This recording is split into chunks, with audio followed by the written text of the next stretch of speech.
আজকে মৃগেল মাছের ঝোল করব। এই জন্য চুলায় একটি কড়াই বসিয়ে দিয়েছি। পর্যাপ্ত পরিমাণে তেল দিয়ে পেঁয়াজ কুচি দিয়ে ভালোভাবে ভেজে নিয়ে দিয়ে দিব রসুন বাটা 1 টেবিল চামচ।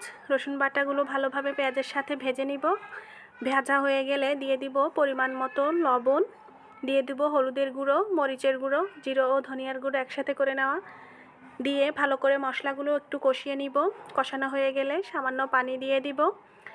এভাবে মাছ ভাজা ছাড়া রান্না করলে একটু সামান্য পানি দিয়ে মশলা কষিয়ে নিলে মাছের মধ্যে ভালোভাবে মশলাগুলো যায়। এবার মাছগুলো দিয়ে দিব, দিয়ে উল্টে পাল্টে ভালোভাবে ঢাকনা দিয়ে কিছুক্ষণ রান্না করে নিব, মানে কষিয়ে নিব।